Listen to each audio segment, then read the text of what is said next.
A young man attended the talent awakening ceremony, never expecting to gain a myth-level talent, reversal of heaven and earth, which could reverse any effect directed at him. I stood frozen in place because only a normal attack not tied to a skill or a healer restoring my health could hurt me.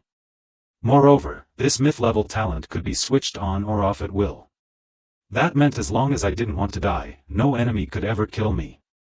After finishing the talent test, I stepped down under the astonished gazes of the crowd. Since my talent was hidden at that moment, they assumed I had awakened some trash talent, otherwise why would I choose to hide it? Then my childhood sweetheart and school beauty, Emily, walked over to ask what talent I had awakened. I brushed her off vaguely, saying it was just one of the common ones, but good enough for dungeons. After all, if I revealed my strength too early before growing stronger, I might attract dangerous attention. Soon, I stood before the goddess statue. By procedure, awakening a talent meant choosing a class. My reversal of heaven and earth was, in a sense, invincible, so I needed to cover its weaknesses. That made the healer class the best fit. A window appeared from the goddess statue. You are the first student this year to choose the healer class. Please confirm if you want to become a healer. My eyes shone with determination as I firmly said, I confirm choosing the healer class. Whenever a student tried to become a healer, the goddess statue would always ask again, ever since 2 decades ago when a powerful force twisted the dimensional space and countless alien creatures invaded Earth through rifts. They were bloodthirsty and slaughtered humans mercilessly. Fortunately, when the space shattered, it brought with it a profession system that allowed humans to become stronger. People could awaken random talents and then choose a class. The rise of professionals wiped out the invading alien creatures. Since then, awakened talents determined one's fate, and talents were ranked into 5 tiers: common, rare, legendary, demigod, and the exceedingly rare mythical. Professions also became ranked in value.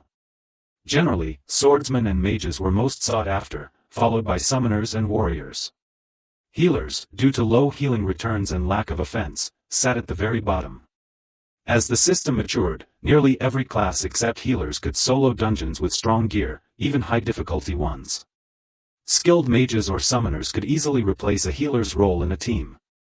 Thus, the healer class became a laughingstock. But the reason I chose the despised healer class was its immense self-preservation ability, with 2 starting skills, healing and clarity, restoring health and mana respectively. That was like carrying a moving fountain into a dungeon.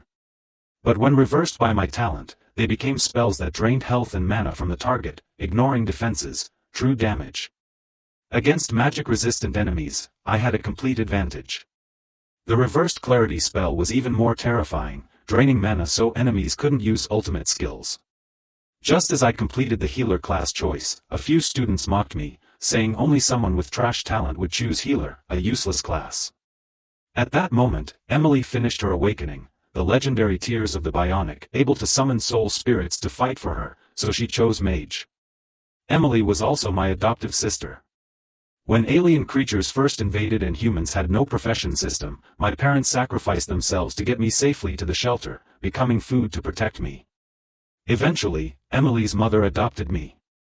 Since then, I had always wanted to become stronger, so I could protect my family. As the ceremony ended, Emily invited me to team up for a dungeon, but I politely declined. I planned to solo and gain all the experience. Dungeons were the only way for professionals to grow stronger. To prevent another invasion, humanity built academies and created trial dungeons based on real battles. Professionals could level up or acquire rare gear inside.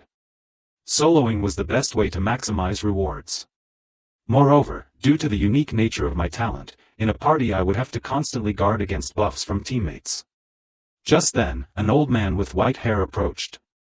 With a calm voice he said, "Young man, I don't know what grade your talent is, but even geniuses can't face hordes of monsters, especially as a healer with little offense." At his words, I still held firm. "Thank you for the warning, Principal, but I believe I can handle solo runs." With that, I turned and stepped into the dungeon portal. In the next moment, I found myself in a vast, shadowy forest, the novice trial dungeon known as Wolf's Spirit. For new players, it was no easy challenge. Even with healing springs placed along the path, the best record ever was only AB rank. To achieve the highest rank and full rewards, one had to enter the legendary inner zone. As I ventured deeper, a pack of wolves appeared before me, bronze tier monsters of this dungeon.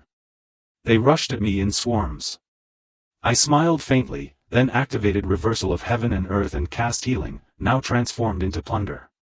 In an instant, the wolves dropped like broken puppets. Even their bite skill was reversed to heal me for 20 HP, and their bleeding debuff became regeneration of 2 HP per second. On top of that, the reversed Clarity, now Silent Veil, drained their mana, leaving them unable to attack. It didn't take long before I had wiped out the wolf packs at the forest's edge. Then I switched off my talent's effect, used Healing and Clarity normally to restore myself, and by then I had already reached level 2 and gained 2 free attribute points. I put all my points into Intelligence without hesitation, because I can almost guarantee I won't take any damage in battle. So I need to stack as much Intelligence as possible to achieve instant kills. That's another advantage of the dungeon gear. The principal looked shocked. The scene inside the dungeon at this moment was something he had warned about before the exam. He had strictly forbidden all students from exploring the red areas of the map because there was an extremely powerful presence there, the hidden boss of Wolf's Grove Dungeon, the Shadow Wolf King.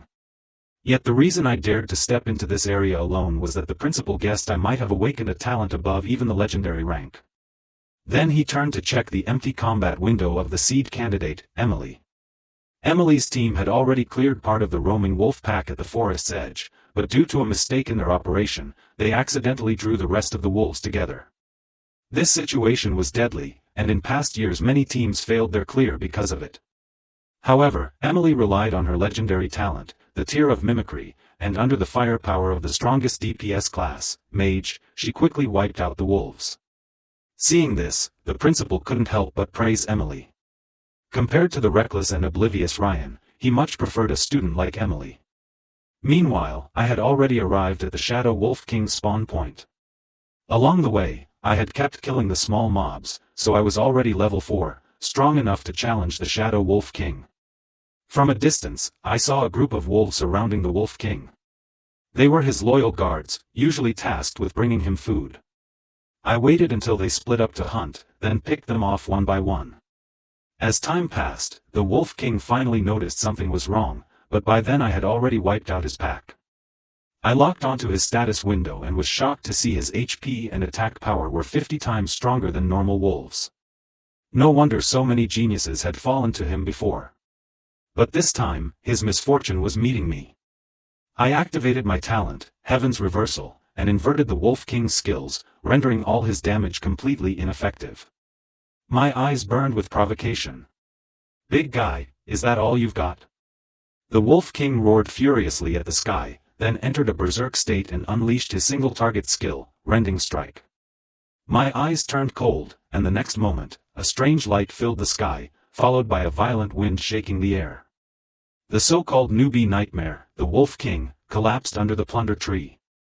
A chime rang out, "Congratulations, player Ryan, for killing the hidden dungeon boss, the Shadow Wolf King.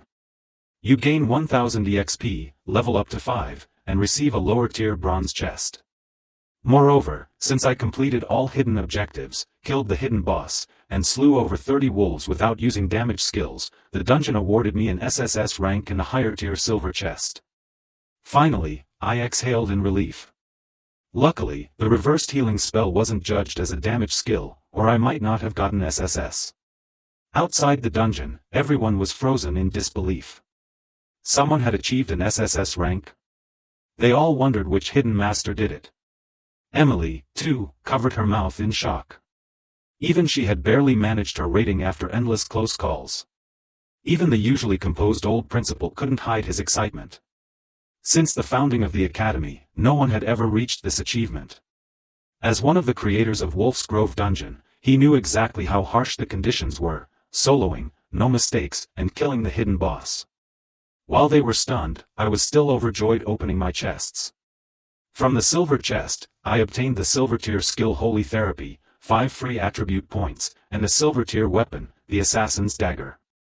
Holy Therapy could heal allies within 10 meters for 100 HP and give them regeneration for 10 seconds.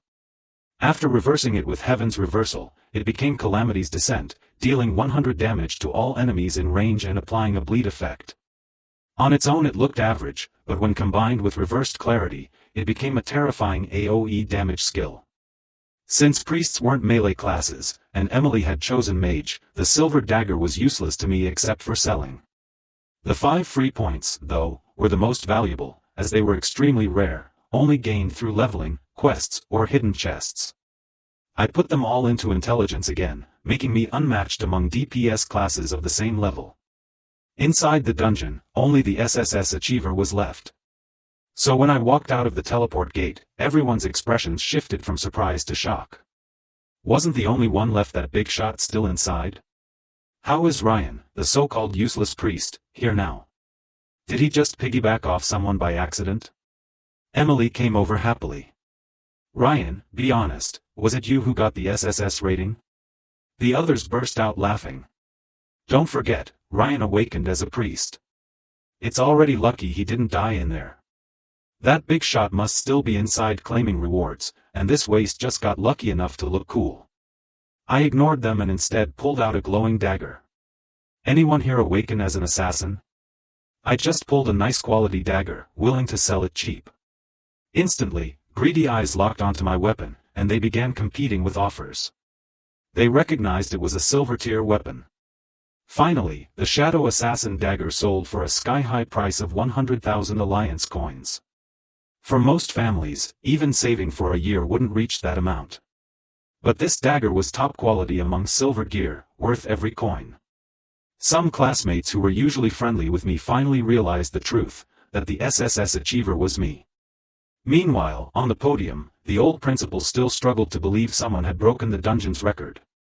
None of the so-called top elites in the pyramid had managed this in their newbie stage, let alone a priest. At last, he announced that the entrance exam was officially over. A month later would come the most important event of his life, the career test.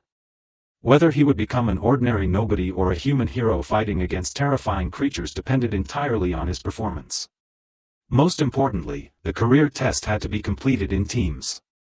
It not only tested individual strength but also measured teamwork. Naturally, my partner would be Samuel. Despite his usually cold demeanor, in reality, he was trusting and easily deceived, so teaming with him allowed me to protect him better.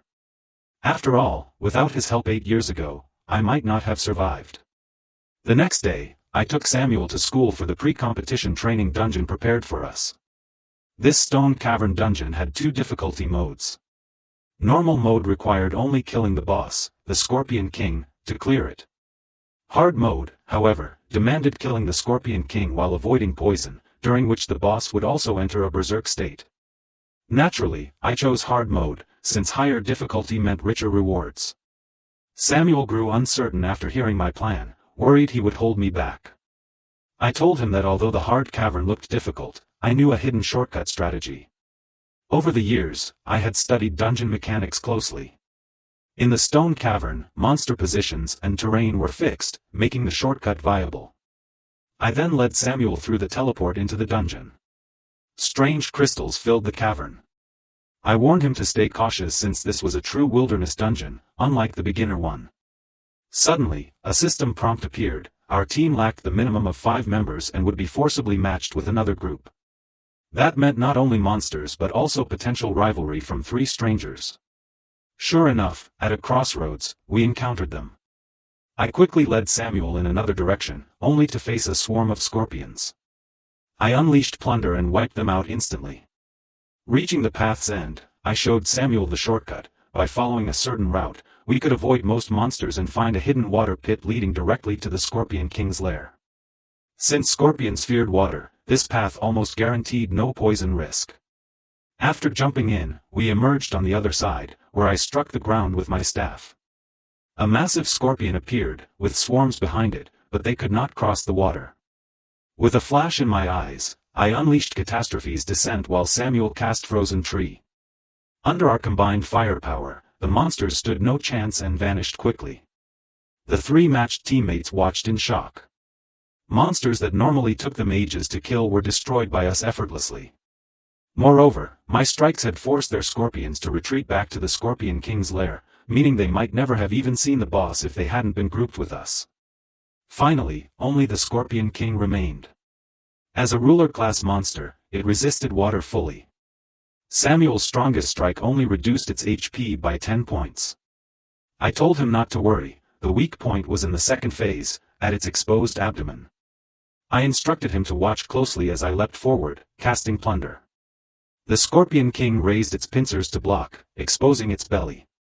Samuel seized the moment, blasting Frozen Tree at the abdomen, instantly dealing 1,000 points of damage. Soon, with our seamless teamwork, the Scorpion King collapsed.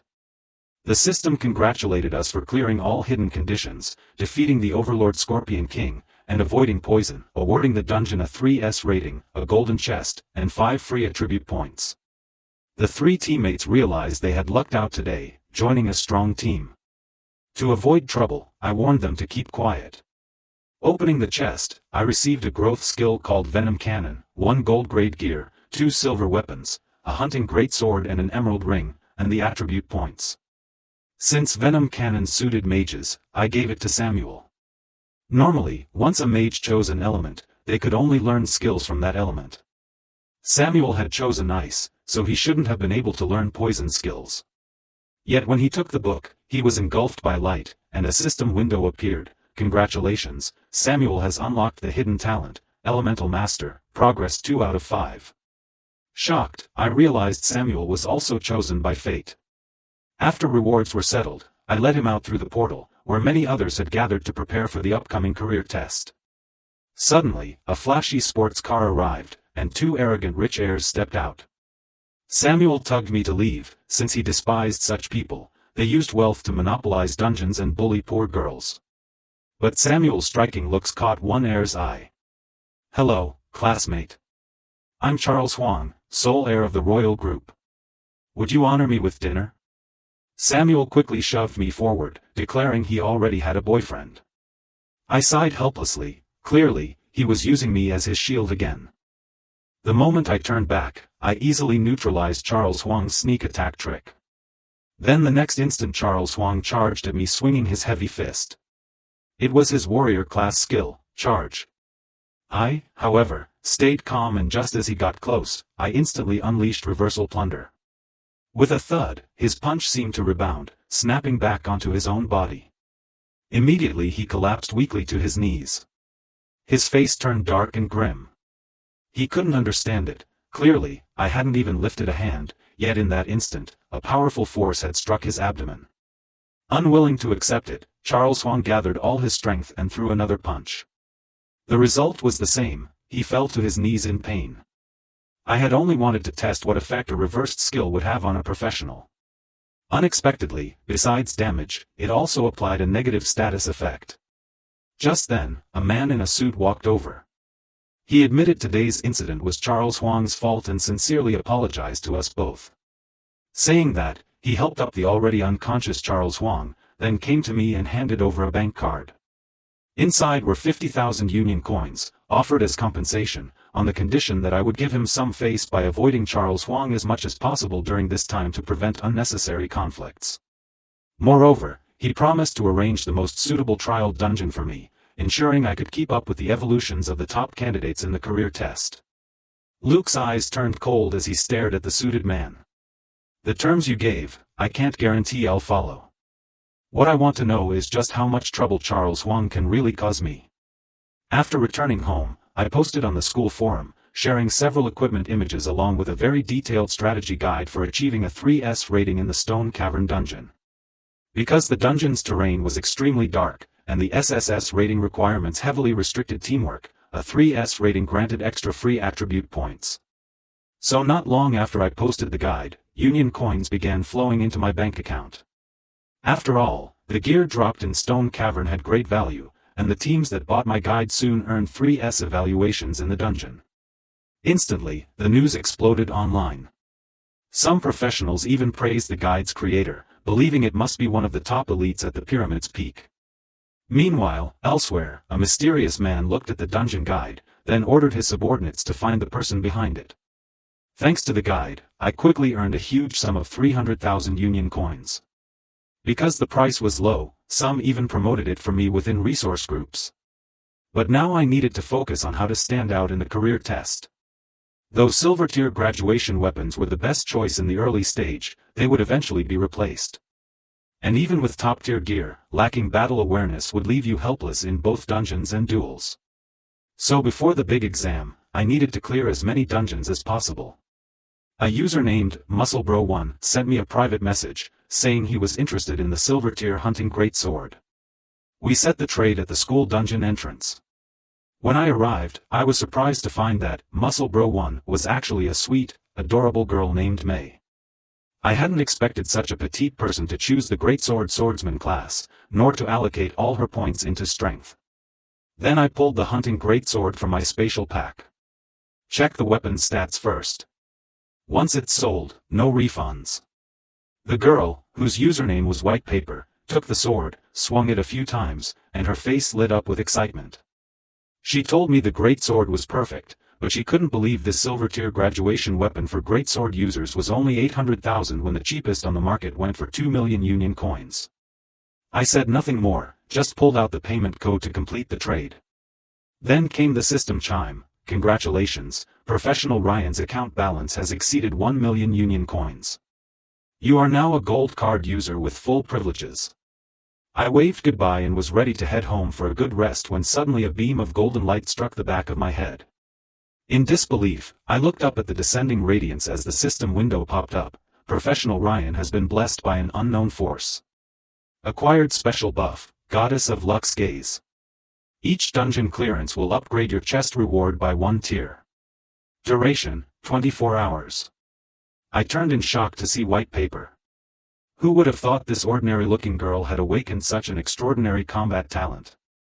A natural luck buff talent was even rarer than most legendary inheritances.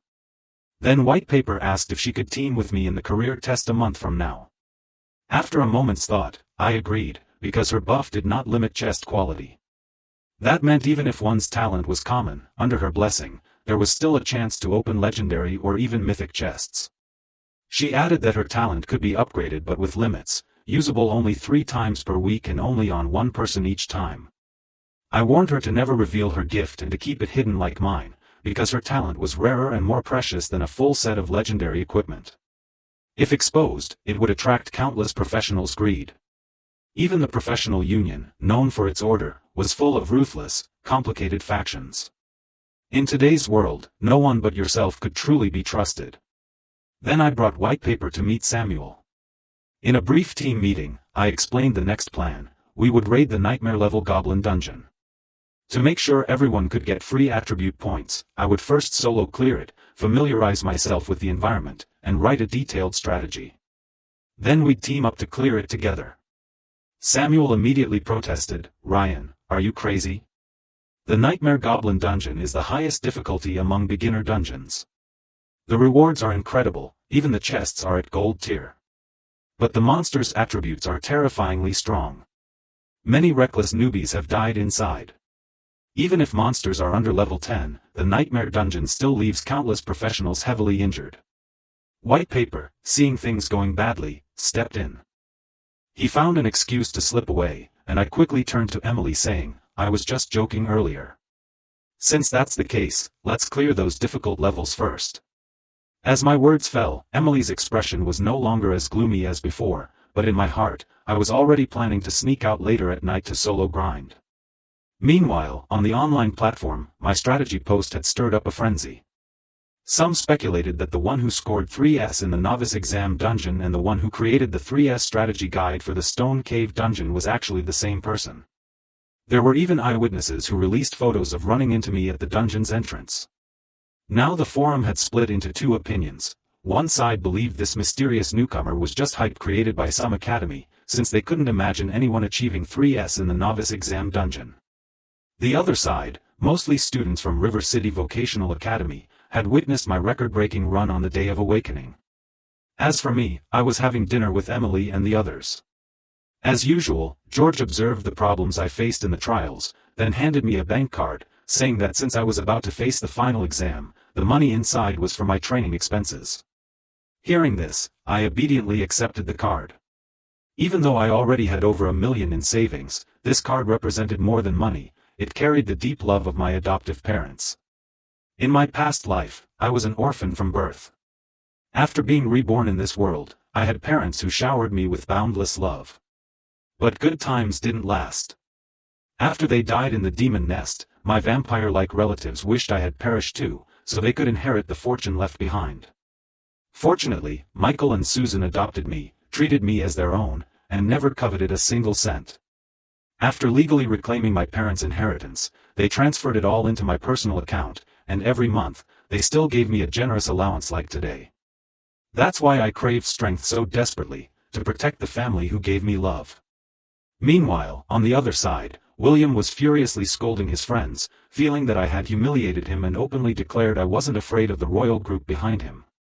So he prepared to call reinforcements to teach me a harsh lesson, to show me that in this world, only strength speaks.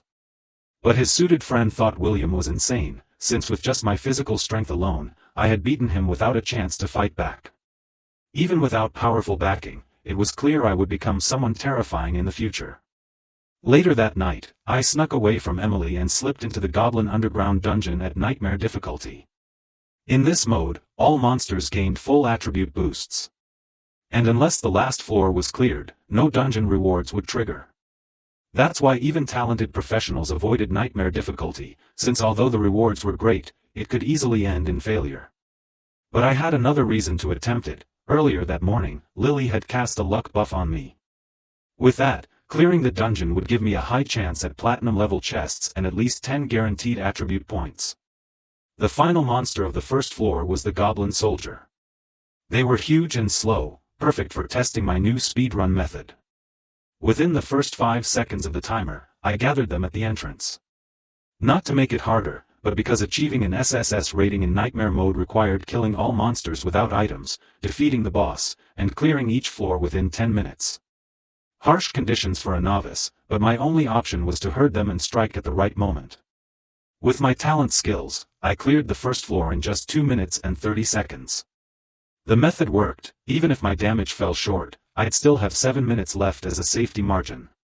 Repeating this, I cleared the first 4 floors within 10 minutes each, until I reached the 5th floor gate. To my surprise, it began with a boss encounter, the Goblin King. He roared, brandishing his spear, and leapt at me. Normally, the best move would be to dodge and drop flat to avoid the second shockwave. But I wanted him to go all out. Using my talent to reverse his landing skill, and combining it with the reversed plunder spell, his health plummeted rapidly, hurt not only by my attacks but also his own reflected damage. With a howl, the Goblin King unleashed Dragon Spear. I smirked, reversing it to heal 200 HP and gain plus 40 attack. Finally, he realized something was wrong. None of his skills worked on me. Being a royal-class monster, he quickly understood the magic at play, and summoned countless goblin warriors from underground. His eyes turned blood-red as he entered berserk mode, ordering his soldiers to forego skills and use normal attacks to beat me to death. As waves of goblins charged, I sidestepped the first rush. Even when struck by arrows from the rear, it didn't matter, because with my reversal ability, I could still use priest healing effects. This scene. In an instant, the Goblin King completely lost his composure. What tricks did this damned human still have, that he could even heal his wounds on his own? Yet my next move left him even more shaken. I gripped the staff tightly, and countless streams of dark red energy slowly spread from it. This was my newly acquired skill book, Miraculous Therapy, which after being twisted by my talent became Calamity's Descent, a powerful area damage skill. Soon, all the beastmen were immobilized by surging energy.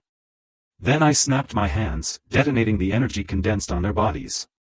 With a thunderous boom, a powerful force tore open the sky and covered the entire goblin fortress.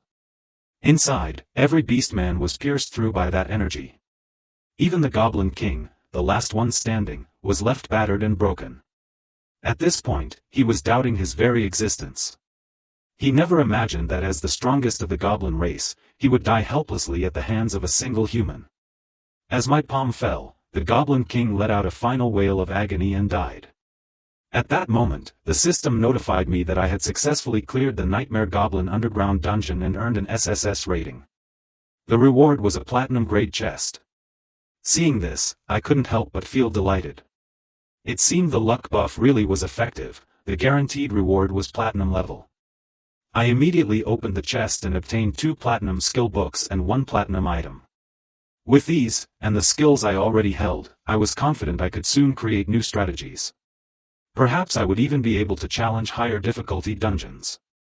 However, at that moment, outside the dungeon's exit, William was waiting with assassins, ready for my appearance.